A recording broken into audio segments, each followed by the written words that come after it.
Oke, selamat pagi. Kelas 4B, D4, Teknik Mesin Otomotif dan Elektronik. Iya, bener ya. Kita akan materi mata kuliah manajemen perusahaan dan manajemen pemasaran. Topik kita kali ini membahas tentang prospek ekonomi yang disampaikan oleh Menteri Keuangan kita, Sri Mulyani. Ini sebagai pelajaran materi makroekonomi yang cukup menarik, yang perlu kita bahas. Kelihatan ya? Sudah kelihatan? Baik. Oke. Prospek perekonomian Indonesia 2017 masih relevan. Beberapa topik masih relevan, sehingga kita akan bahas ini. Kuliah umum di hari ulang tahun Hari Merdeka Media Indonesia 19 Januari 2017. Ya cukup lama, tapi sebagai acuan saja kita lihat. Ini adalah pertumbuhan ekonomi. Jadi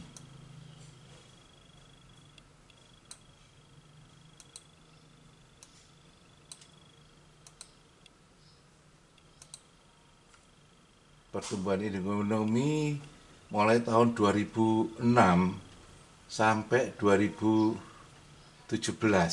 Ini proyeksi pertumbuhan ekonomi ini proyeksi F2 forecasting.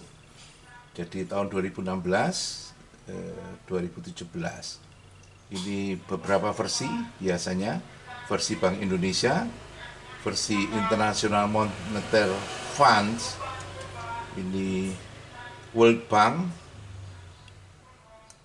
kemudian konsensus forecast 5,2% untuk tahun 2017, 5,1%. Jadi ini salah satu indikator Indonesia masuk grup 20.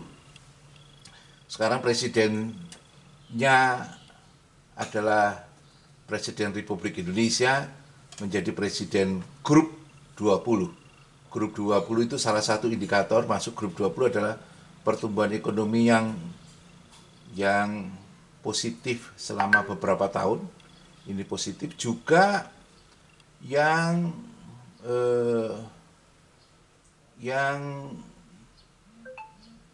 mengcover lebih dari 80% perdagangan dunia.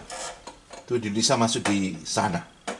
Jadi, nah ini yang beberapa mata kuliah kita minggu lalu, yaitu tentang produk domestik bruto, yang rumusnya adalah C plus I plus G plus ekspor dikurangi impor.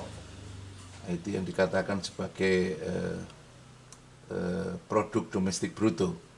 Yang C dulu, konsumsi rumah tangga. Ini konsumsi rumah tangga ini dari produk domestik bruto. Nanti kita lihat berapa PDB kita. Jadi sekitar lebih dari 50% uang yang dibelanjakan oleh rumah tangga kita adalah 58,3%, yang mempengaruhi PDB kita ini, produk domestik bruto, consumption. Jadi kemudian CIG, investasi. Jadi investasi itu ada dua, penanaman modal asing dan penanaman modal dalam negeri. Ini pada tahun 2006 sampai 2015 itu rata-rata 6,8%, pertumbuhan 4,1%. Ini investasi adalah 29,7% terhadap PDB. Kemudian CIG ini konsumsi pemerintah itu 9,1%, rata-rata ini Ini konsumsi 9,1%. Yang dibelanjakan pemerintah APBN kita adalah 9,1%. Kemudian ekspor impor. Jadi C plus I plus G, government purchase, G itu government purchase. Ekspor kita, ini ekspornya adalah rata-rata ini 5,3%. Import, jadi PDB sama dengan C consumption plus investasi plus government purchase ditambah ekspor dikurangi import.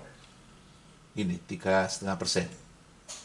Net export, ini dia masih positif 1,7%. Kita lihat. Nah, apa saja yang mempengaruhi, yang salah satu contoh yang persentase PDB, yaitu misalkan saja di pertanian, pertambangan, dan perikanan. Jadi ini kontribusinya dia tahun 2015 0,3%. Kemudian industri pengolahan, kontribusinya ini dia. Pertanian, pertambangan, perikanan kontribusinya terhadap PDB adalah 23,6%. Industri pengolahan adalah sektor unggulan padat karya, ini 22%. Sektor jasa, itu pertumbuhan di bidang sektor jasa, informasi dan komunikasi, jasa keuangan, asuransi, transportasi, dan pergudangan, 51,9%. Ini beberapa PDB yang tidak sama di beberapa pulau. Jadi kita lihat bahwa di Kalimantan ini, di Sumatera adalah 19,4% terhadap PDB. Dia dominan pertanian, industri pengolahan, dan pertambangan. Sedangkan Kalimantan 5,7%. Dia adalah kontribusi di bidang pertambangan, industri, dan pertanian. Sulawesi 3,4% terhadap PDB, pertanian, konstruksi, perdagangan. Papua 22,5%, yaitu pertambangan, pertanian, atau 1,5% terhadap PDB, pertambangan, pertanian, dan administrasi pemerintahan. Bali dan Nusa Tenggara 1,8%, pertanian, pariwisata, perdagangan. Jawa 57,5% terhadap PDB, yaitu sebentar. Telepon ke industri pengolahan, perdagangan, dan konstruksi. Kemudian kita lihat pertumbuhan dari tahun ke tahun ini. Yang tingkat kemiskinan, ini yang merah. Kemudian Gini rasio, yaitu perbandingan antara yang kaya dan miskin. Itu dulu relatif gapnya relatif sangat agak rendah, 0,36. Kemudian sekarang naik, sekarang turun lagi, 0,4. Diharapkan turun. Angka kemiskinan, itu yang sekitar 28 juta orang. Miskin itu kalau pendapatan menurut BPS itu pendapatan per hari $1. Tingkat pengangguran, ini juga sangat berisiko juga kalau pengangguran itu banyak sekali, apalagi yang perguruan tinggi. Jadi pengangguran, tingkat pengangguran bagi white collar itu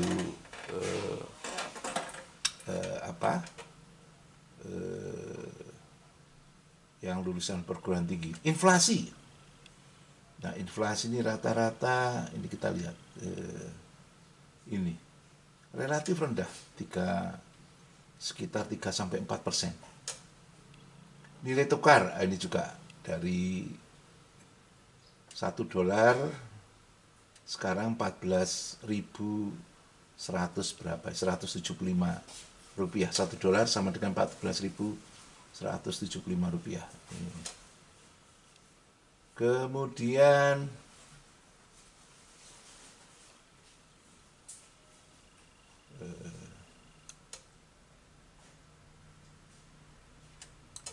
kita tidak ngurus ini.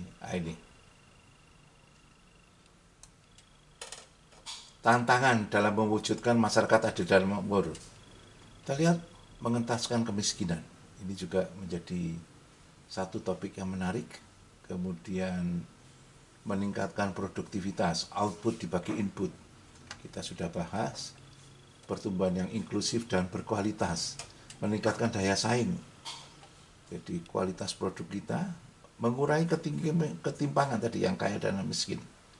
Kemudian good governance, tata kelola yang baik. Ini juga institusi yang bersih dan efektif, clear governance. Jadi institusi yang bersih dan efektif. Maksudnya salah satu adalah ukurannya adalah korupsi. Ini pendapatan dari sektor pajak dan lain-lain. Ini tahun 2017 1.551,8 triliun. Ini adalah pendapatan negara. Sedangkan belanja negara contohnya tahun 2016 1.895,89,5 triliun.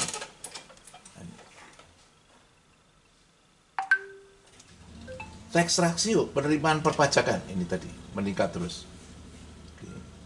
Sehingga APBN kita juga meningkat. Sekarang sekitar 2.200 triliun rupiah.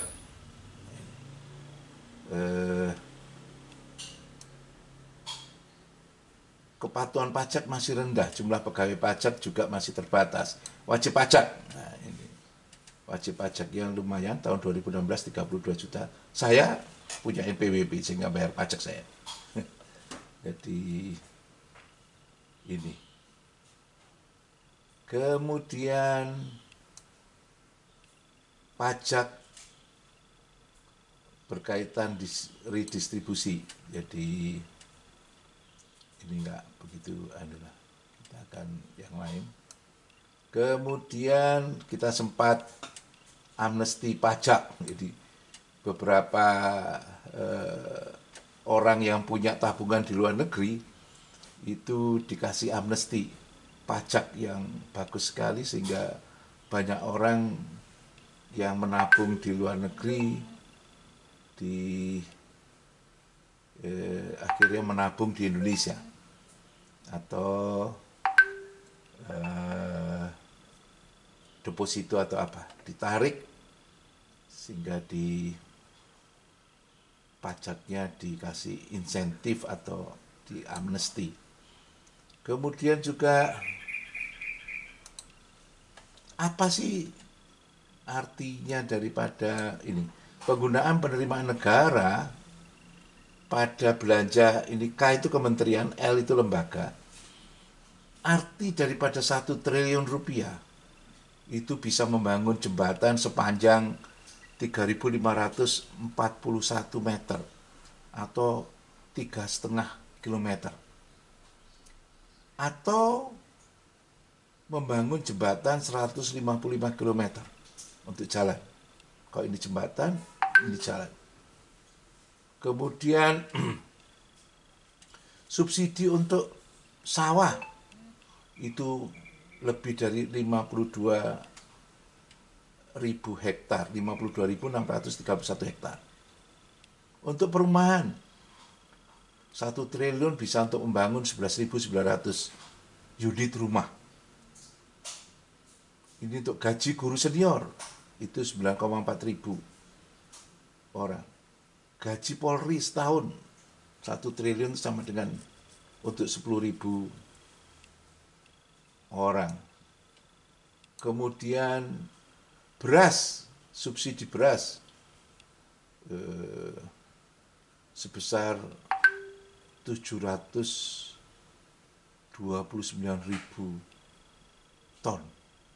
Benih, subsidi benih 1 triliun identik dengan 93.000 ton benih padi.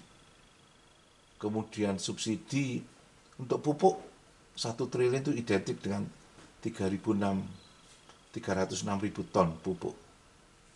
Kemudian untuk siswa SD, SMP, SMA itu 1 triliun berarti memberikan beasiswa atau subsidi kepada anak SD, SMP, SMA. Kalau SD 2,2 juta, kalau SMP 1,3 juta, kalau SMA 1 juta. Kemudian arti dari 1 triliun lagi adalah membantu BLT, bantuan langsung tunai, untuk 355.000 keluarga miskin. Tadi sekitar 300.000 rupiah per bulan. Itu arti daripada 1 triliun. Ini juga jadi penggunaan penerimaan negara pada transfer ke daerah yang dikirim ke daerah itu bisa untuk membangun ini 1 triliun untuk membangun ruang kelas SD 6.765 ruang kelas dan seterusnya, dana BOS, kemudian tunjangan khusus untuk guru, tunjangan profesi guru setahun. Ini artinya bisa membangun untuk 50 rumah sakit. Arti daripada 1 triliun yang dialokasikan ke daerah. Nah, ini mulai lagi. Ini yang beda ini. Ini kita lihat bahwa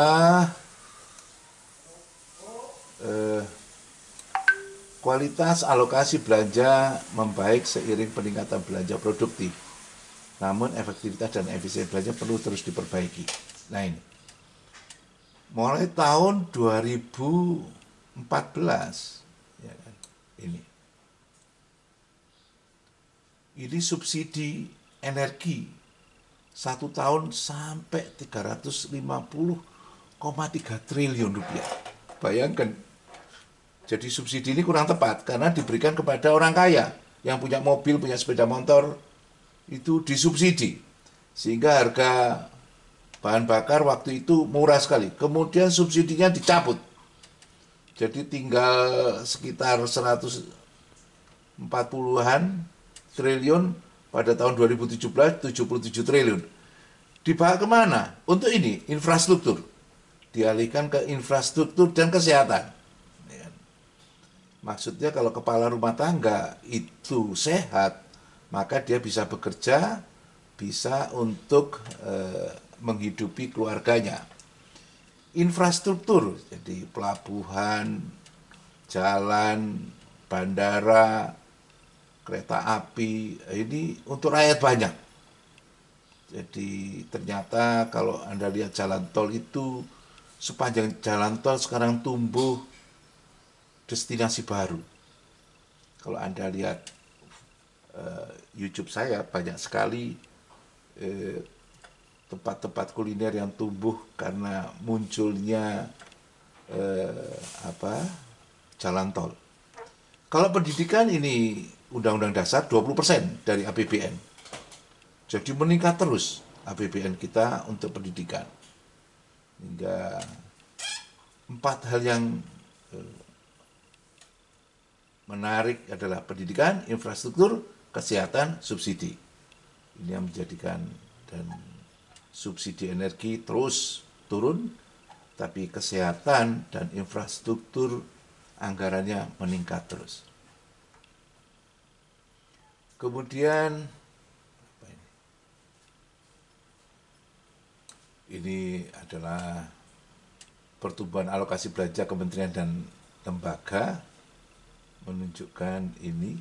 Jadi kita bisa melihat bahwa ini untuk pegawai yang biru, yang ini untuk barang, jadi alokasi dana atau barang, belanja barang, modal, ini yang warna hijau, kemudian untuk bantuan sosial ini.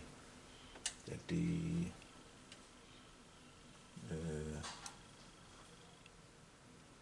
persen non transfer ini triliun dalam persentase ini. Jadi paling besar adalah yang ini modal, belanja modal. Kemudian yang biru adalah belanja pegawai, yang ini adalah belanja barang, yang atas adalah bantuan sosial 4,23%.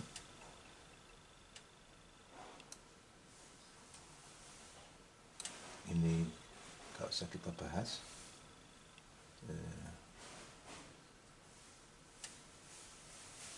Neraca perdagangan menjaga defisit pada tingkat yang aman. Dengan defisit dan utang yang rendah, pertumbuhan ekonomi Indonesia salah satu paling tinggi. Jadi artinya ekspor dikurangi impor. Itu kalau ekspornya lebih besar, Indonesia ekspor ke Amerika, misalkan 202 miliar rupiah, importnya adalah 1 miliar, ekspor dikurangi impor, positif, artinya surplus neraca perdagangan. Sehingga berusaha untuk tidak hanya menjual hasil tambang mentah, tapi diubah dulu jadi produk jadi atau produk setengah jadi, sehingga menciptakan lapangan pekerjaan.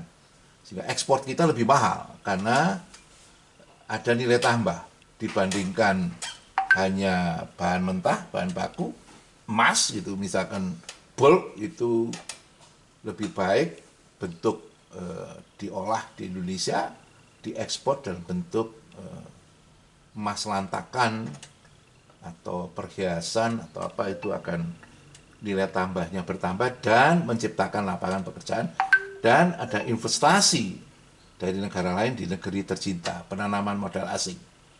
Itu yang perlu juga diperhatikan. Ini Indonesia pada tahun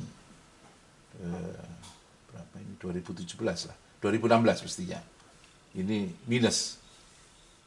Jadi defisit neraca perdagangan itu.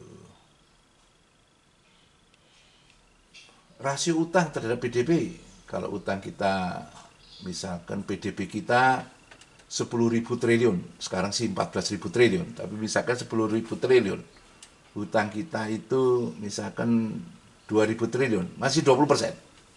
Peraturan pemerintah undang-undangnya sampai 60%, boleh hutang sampai 60%. Nah ini Indonesia sudah 32% pada tahun 2016. Oke. Jadi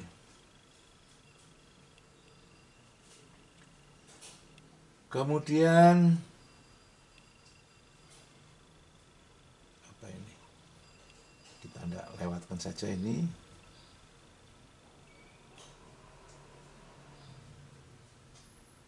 Kemudian kemudahan untuk berbisnis di Indonesia semakin membaik. Nah, ini. Kita ranking 91. Jadi dari 215 negara melonjak ini dan seterusnya. Tantangan tahun 2017. Ini ditulis Januari tadi, karena tantangannya pada 2017 ketidakpastian global, yaitu tingkat permintaan yang lemah. Jadi ini rame juga di media sosial bahwa pembeli kita konsumsi rumah tangga, tingkat permintaan yang lemah, harga komoditas yang murah. Dulu itu sempat kelapa sawit itu 1 kilo 1.300 rupiah, bisa anjlok sampai 300 rupiah. Nah, itu komoditas. Ini ekonomi rebalansi dengan Tiongkok, jadi kita belum tahu apakah bisnis kita dengan Tiongkok surplus atau defisit. Tapi dengan India kita surplus, ya kan? Kemudian rencana keluarnya Inggris keluar dari masyarakat ekonomi Eropa, itu juga isu geopolitik, karena beberapa negara di Eropa itu mulai bangkrut, seperti Yunani dan sebentar lagi Spanyol, ya kan? Karena APBN-nya itu untuk bayari hutang, angsuran hutang sudah kayak Yunani itu sudah klop-klopan APBN-nya kayak bayar utang pas. Kebijakan ekonomi AS di bawah pemerintahan baru. Nah, ini juga salah satu bunga bank yang dinaikkan dari 3,25% dinaikkan 4,5%. Banyak investor di Amerika menarik uangnya, investasinya di Indonesia karena bunga bank naik di Amerika, sehingga dia depositokan di Amerika. Ini kenaikan suku bunga. Jadi karena kebijakan ini juga rencana kebijakan bahwa perusahaan-perusahaan yang punya hak paten yang sekarang membuat under license seperti Lenovo itu diproduksi di Cina akan ditarik. Semua perusahaan yang punya hak paten, industri yang ada hak patennya akan diproduksi di Amerika, tapi belum terlaksana. Jadi banyak sekali perusahaan-perusahaan di Amerika yang investasi di Cina. Sekarang Cina juga sudah mahal, gaji karyawan di Cina juga sudah mahal. Kemudian kenaikan suku bunga dari Bank Sentral Amerika, tadi sudah saya singgung. Nah, ini juga setiap membuat rencana anggaran belanja, ada asumsi yang perlu disampaikan, yaitu asumsi makroekonomi, ekonomi makro. Sehingga setiap membuat rancangan belanja, anggaran belanja dan pendapatan negara, asumsi adalah pertumbuhan ekonominya berapa? Asumsi tahun depan 5,1%. Inflasi berapa? Ini tahun 2016, untuk 2017, inflasi tahun 2016 itu 3, sekian persen. Kita pernah inflasi 10%, pertumbuhan ekonomi 7%. Sehingga lucu, jadi pertumbuhan ekonominya hanya 7%, tapi inflasinya 10%. Kalau ini agak beda, pertumbuhan ekonominya 5,5%, tetapi inflasinya hanya 3%. Ini surat utang negara, ini bunga bank untuk yang dikeluarkan oleh Bank Indonesia, 5,7% per tahun.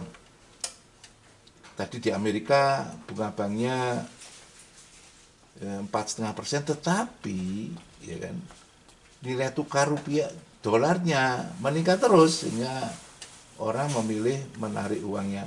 Nilai tukar ini, jadi sekarang 4 hari ini, minggu lalu itu 14.175 rupiah 1 dolar.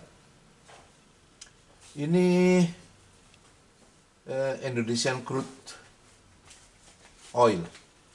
Jadi harga minyak mentah Indonesia per barelnya $40. Asumsi ini harus asumsi juga. $40 itu untuk 1 barel. 1 barel itu 159,25 dolar, sekitar 106 liter. 159,25 liter itu $40. Kemampuan kita untuk memproduksi minyak, jadi ini 825.000 barel per hari. 29. Ini untuk gas 1.184 million atau setara dengan ribuan barel minyak per hari. Tingkat pengangguran 5,6%, angka kemiskinan 10,7% tadi, sekitar 28 juta orang. Gini rasio turun diharapkan dari 0,4 menjadi 0,397. Indeks pembangunan manusia, ini yang sekolah 70%. Kunci utama pertumbuhan memperkuat ekonomi domestik melalui stabilisasi konsumsi, peningkatan investasi, dan ekspansi belanja pemerintah yang efektif. Meningkatkan daya saing produk dalam negeri untuk mendukung perbaikan ekspor. Sehingga PDB adalah C plus I plus G plus ekspor dikurangi impor. Sehingga usaha untuk menaikkan PDB itu salah satu adalah bagaimana ekspor ditingkatkan. Sehingga pemerintah membuat kebijakan yang dulu impor mesin-mesin produksi itu kena 200%, sekarang 0%. Sehingga banyak orang yang ingin bikin pabrik, dia impor mesin-mesin produksi karena kena 0%. bea barang mewah, BBM itu dulu 200%, sekarang 0%. Agar apa? Agar bisa mendirikan pabrik. Agar apa lagi? Bisa menciptakan lapangan pekerjaan. Ini contoh daripada APBN. Ini tadi asumsi untuk membuat APBN itu menggunakan tadi. Jadi ini asumsinya ini untuk merancang APBN. Pendapatan negara, nah ini ada dari penerimaan dalam negeri, penerimaan pajak, penerimaan negara bukan pajak, hibah. Nah ini contohnya ini. Misalkan belanja negara, pemerintah pusat, belanja kementerian dan lembaga ini KL, belanja non KL. Nah ini. Dari 2082,9 triliun dibelanjakan pemerintah pusat untuk kementerian dan lembaga ini 1.306,7 triliun, untuk belanja kementerian 767,8 triliun, belanja untuk non kementerian dan lembaga 538,9 triliun. Pendapatan pajak ini APBN 1000 dari pajak ini 1.539,2 triliun, kemudian penerimaan negara bukan pajak 245,1 triliun. Ini tahun 2016. Kemudian transfer ke daerah ini dalam bentuk tadi dana desa. Jadi transfer ke daerah dana desa ini 776,3 triliun. Surplus ini ternyata kita defisit 296,7 triliun. Jadi kemudian prioritas strategis tahun 2017, akselerasi pembangunan infrastruktur baik dari APBN, BUMN dan swasta.